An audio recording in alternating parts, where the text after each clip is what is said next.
Today on Burke Makes Stuff, we're going to be making I don't know what to call it. It's an awesome neon fireplace insert with real wood. It's crazy, but it's awesome. And I can tell you, now having done the project and coming back to film this intro, it was fraught with issues. I thought this was going to be extremely simple.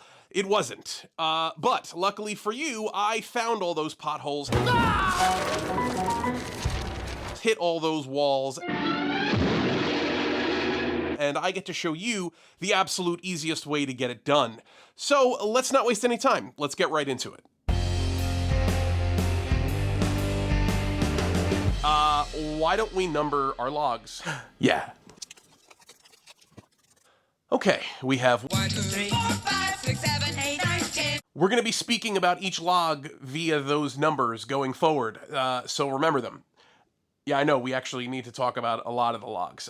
First of all, 3, 6, and 10 will be the logs getting the neon fire bulbs, and this will be the side scene from the living room, while 5, 8, and 9 will be cutting to camouflage the area inside the stack where we'll be keeping our electronics.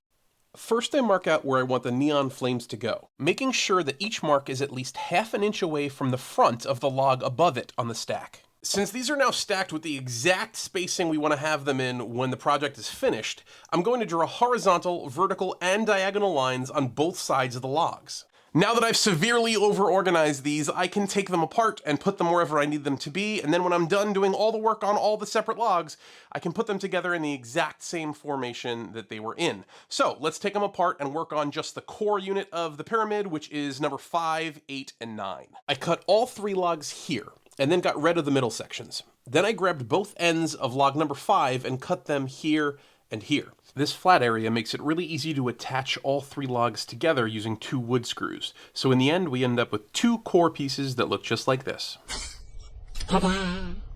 Let's talk about the electronics for this build for just a second. We're going to be using, for my project, 4 of these.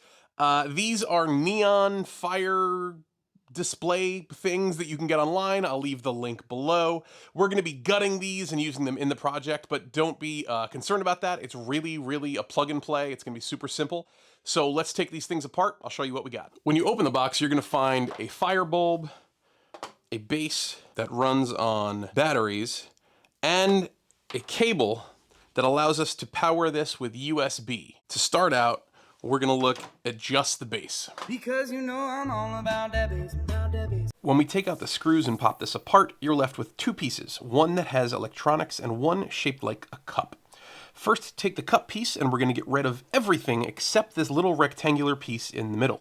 I use scissors and wire cutters to easily rip this side apart, and when I'm done, I'm saving just this little rectangle in the middle before we move on to our electronic side. Your goal at this point is to remove all of the plastic except for the battery compartment, the wires, and the switches. That'll make this way easier to embed these in the individual logs later on, which you'll see. To do this, the little black plug just pops out when you use a flathead screwdriver, and the flat prongs on the front and back side of the switch easily break off. But if we zoom in and take a look, on either side of the switch, there's a melted plastic thing holding it in place. So if we carefully cut here with wire cutters, it'll allow the switch to slip right out without a problem. Continue removing the plastic from the electronic side of the base until you're left with just the battery case, the wires, and switches all still attached. So from each of the flame lights that you're using, you'll have the small rectangular piece from the cup side and what's left of the electronic side. Now we need to permanently attach these pieces together, and for that I'm turning to hot glue, which works perfectly for this. Take the rectangular piece, place it over the springs, and glue that in place. Next, seal the battery compartment with glue as well. Once you have this done for all of the neon lights you're going to use for your project, now is the right time to test them and make sure they're still working. Trust me. I'm going to do that by plugging them into this USB charger. Now, this is the last piece of the project that you'll need to purchase in order to get this done.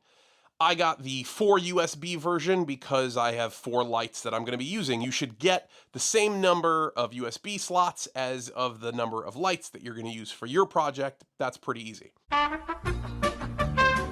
Now we're going to put the electronics to the side for a bit, except we're going to hold on to one of the neon flame lights, because that's going to help us with some spacing as we go back to work on the logs. Now before, we marked out exactly where we wanted each of the flame bulbs to go, so we don't have to worry about that. But what we do have to worry about is the wood moving around a lot? Because I heard that logs are round. Late breaking news, logs are round. So what we want to do is clamp them. We're going to put them between two boards and clamp them in place because that will make it a lot easier to work with because it'll stop it from moving around. You're going to grab your neon firelight and center it on the mark where you want it. And then trace that little rectangle around it at the bottom, leaving an outline just larger than it on the log. Next, you're going to grab a box cutter and cut that little section out. Underneath it might be some dark bark. You can use a chisel to just take that out or use the knife itself, but you want to make sure that you get all the way down to the wood. Next, take that other base part of the light, center it on top of that hole we just made, and you're going to trace it about a ½ an inch bigger than it is all the way around on each side. You can grab your box cutter again, or I used a chisel and mallet for this, and you're going to then outline that, being careful as you can with it, because this piece we're going to reuse. If you break it, don't freak out. You can always fix it with some CA glue very carefully. So after we fix any of the broken pieces using Star Bond Medium, I'm going to bust out something you don't often see me use in my shop because it is either the devil or your best friend, and that is Star Bond Thin. This stuff is so crazy that I put a red cap on it just so that I know if I pick it up by accident. This is not something you want to mess up with the other two, medium or thick. No. This stuff is actually thinner than water, and if you are not careful with it, it gets everywhere, and you can really easily glue your fingers together.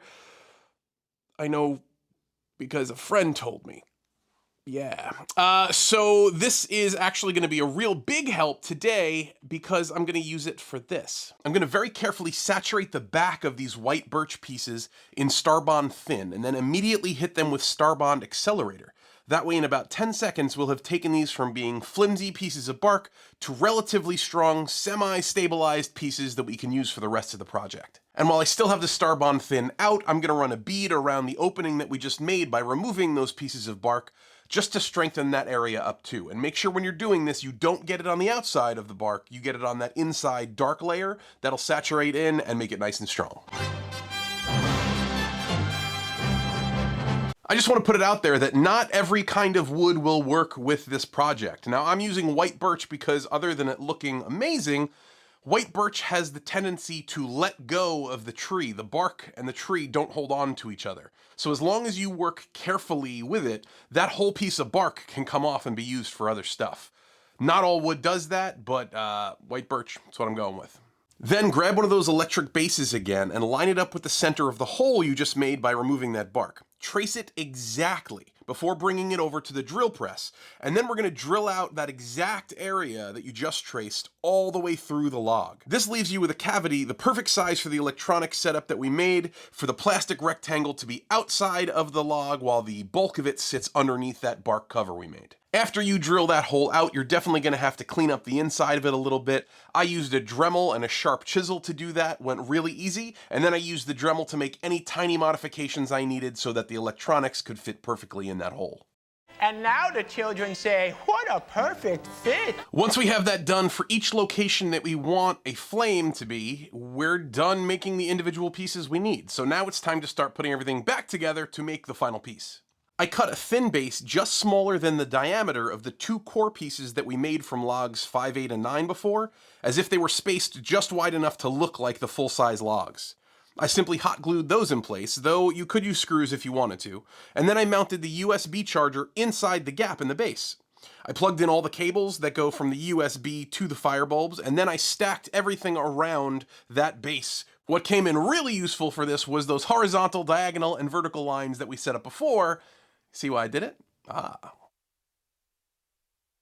Then it's just a matter of sitting back, plugging it in, and enjoying your fireplace.